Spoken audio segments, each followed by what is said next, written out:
Ladies and gentlemen, welcome. The 2 centuries that separate Thucydides and the next historian, whom we will be surveying in detail in our course together, Polybius, saw a vast change in the historical map of Greece. The cozy world of the Aegean, upon which the destinies of Sparta and Athens had played themselves out, became the larger oikumene, extending from Spain to India. From the north, the mainland Greeks had to contend with the rising power of Macedon, which eventually swept all before it. Then Alexander's conquests, on a scale never previously seen, opened up the entire world of the Near East and part of the Far East to Greek arms and Greek culture. And this interaction left in its wake a series of kingdoms of varying size in Macedon, in Egypt, and in Syria, all with an appetite amongst themselves for competition and conquest. In the other direction, the Celtic incursions, culminating in the great attack on Delphi in 278 BC, compelled the Greeks to turn their eyes westward. The Sicilian Greeks, of course, had their own varied history during this time, both amongst themselves and against the great power of Carthage. And also from the west, Rome slowly but steadily began to come within the purview of the Greeks. Not surprisingly, given such changes then, the ways of writing history changed as well. Numerous writers in the 4th and 3rd centuries penned histories of great breadth and variety, and by the time Polybius came to write his own work, he had before him a vast array of approaches to the past. And as we shall see, Polybius expressed himself forcefully on these types of historiography, and it will be worthwhile then to give a brief summary of them before we turn in depth to him. The history of Thucydides, as I noted in a previous lecture, made an immediate and lasting impact. His decision to narrate a war through which he himself had lived inaugurated the writing of contemporary history. His work, left incomplete, was continued by at least 4 writers of the next generation, Xenophon and Theopompus, in works both named Hellenica, Cratippus, and the anonymous author of the Hellenica Oxyrhynchia. Each writer began in 411 BC, where Thucydides had left off, but each ended his history at a different point. Xenophon concluded with the Battle of Mantinea in 367, Theopompus with the Battle of Cnidus in 394, where the other 2 concluded is unknown, although it is probable that the Oxyrhynchus historian ended with the Peace of Antalcidas in 386. Those ending dates are significant because they reveal that Thucydides's followers appreciated his choice of contemporary history, but rejected his evaluation of the Peloponnesian War.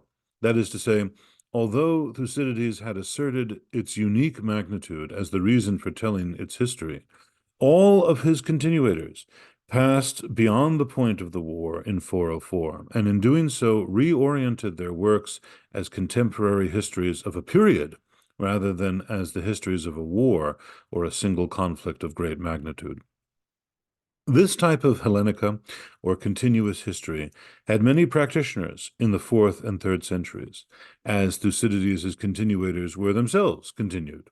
Contemporary history of this sort was written by one Callisthenes in a work also called the Hellenica, Ephorus of Samos in a work known as the Histories or the Macedonica, and Philarchus in his work called the Histories. But the Greek world was growing larger, and an innovation in the writing of contemporary history is evident in the work of Theopompus. Although he began writing a Hellenica, he ended his work and turned instead to chronicling events by centering them around the figure of Philip of Macedon, replacing his Hellenica with the Philippica.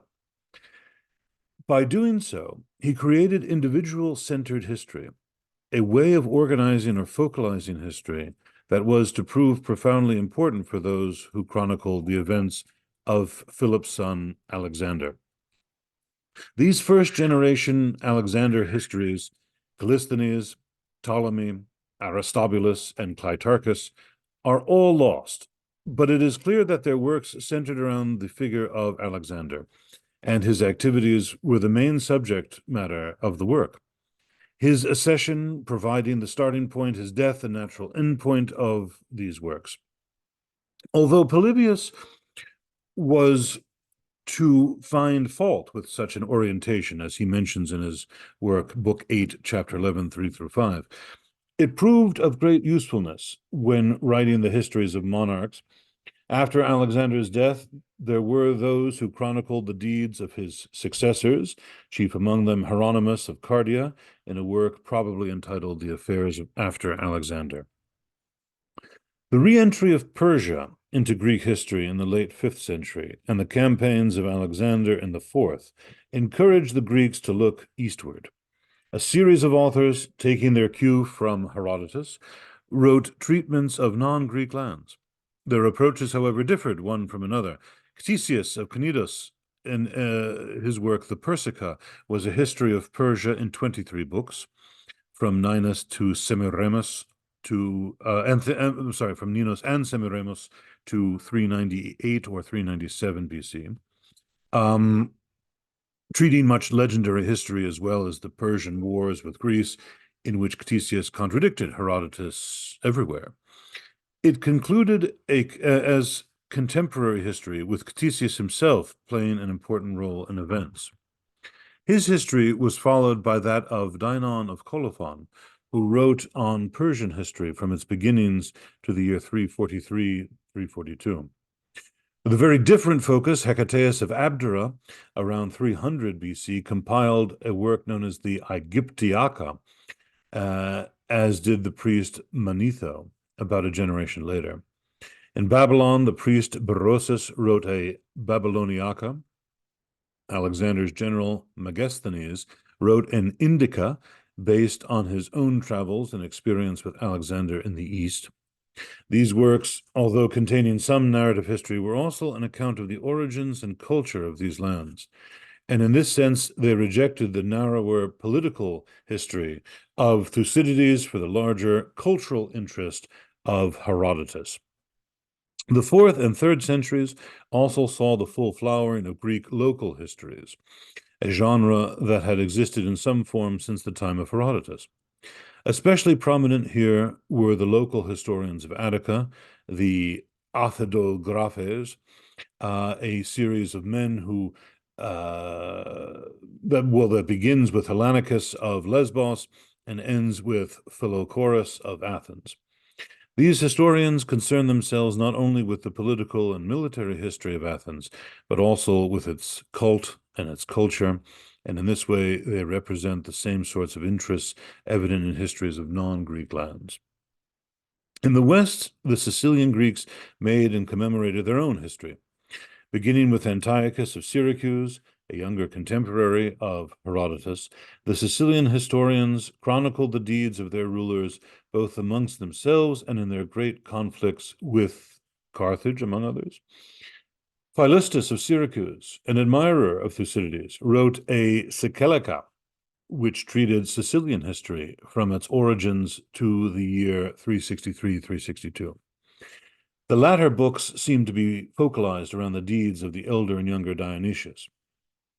Athenus of Syracuse continued Philistus's history, bringing events down to 337, 336.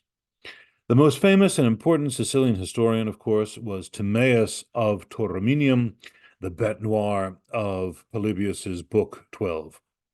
Exiled from around 315 from his native city, he spent more than 50 years at Athens writing the history of his homeland, and it is not certain that he ever returned to Sicily. His Sicilica, in 38 books, was recognized almost immediately as an authoritative account of the Western Greeks. He had a 5-book introduction on the early foundations and colonies, then proceeded to a narrative history, ending with the reign of Agathocles in books 34 through 38. To this was attached a separate treatment, the Wars against Pyrrhus, which ended in the year 264. Timaeus's work was broadly based, including, in the Herodotean manner, geography, ethnography, and marvelous tales. It was known, though, above all, for the bitterness of the author's invective, since he criticized not only the characters in his history, especially the tyrants of Sicily, but almost anyone who had dared to pronounce on Sicilian matters before, including Philistus, who seems to have been a particular target of his venom. Polybius, of course, was going to return the favor. This focus on the individual land contrasted strongly with the movement towards a much larger scale history. To go with an enlarged world, Ephorus of Cyme first set his hand to writing universal history, an attempt to treat all the deeds of Greeks and non-Greeks from the return of the Heraclidae, a kind of mythical event in the distant past, that would be the year 1069, 1068, to the siege of Perinthus in the year 340 BC. The history was geographically structured and articulated according to geographical area, an individual book assigned to an individual area. Although Polybius sees himself as Ephorus's heir, it is important to point out that Ephorus attempted a universal history both in time and place, whereas Polybius's work is universal only by the latter. Nevertheless, the move to a universal history had a profound influence on Polybius and later historians. The years between Thucydides and Polybius are also associated with the rise of two phenomena in historiography: a greater interest in morality and a greater concern with rhetoric. Many scholars associate the two, and each of these in different ways is assumed to be antithetical to a sober, fact-based history. Space in our lecture right now precludes a detailed treatment, and a few remarks on each of these aspects must suffice. As to the former, there seems little doubt that historians after Thucydides were less reluctant, indeed even eager, to provide explicit moral evaluation of the characters in their histories. This is evident in Xenophon's Hellenica, for instance, where the terms of judgment are straightforwardly ethical, and the approach is deeply implicated in Xenophon's entire view of the nature and purpose of history.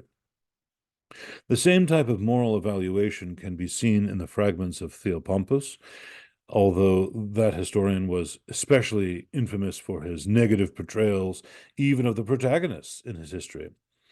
But like satire, the work betrays a serious concern with morality. Ephorus began a practice of including evaluative summations, epimetruntes logoi, of his major characters, usually after narrating their death, wherein he delineated the good and bad personal qualities of his subjects. Related to this feature of moral judgment is the issue of rhetorical historiography. In the 4th and 3rd centuries, historians supposedly became less concerned with the facts of history and more interested in the development of literary style, with working up an adorned account of the past. So, for example, Ephorus and Theopompus are rhetorical historians because they wrote under the spell of the master rhetorician Isocrates, and because they discounted research and chose instead rhetorical flourish and verbal polish. They cared too much for words, too little for facts. This is the usual interpretation by modern historians. Some of these writers, it is argued, used history to elicit from their readers emotional responses, and in order to do this, they developed a highly dramatized style, elaborating incidents in a way more appropriate to tragedy. Some scholars have gone so far as to posit a school, or at least a genre of, quote, tragic history.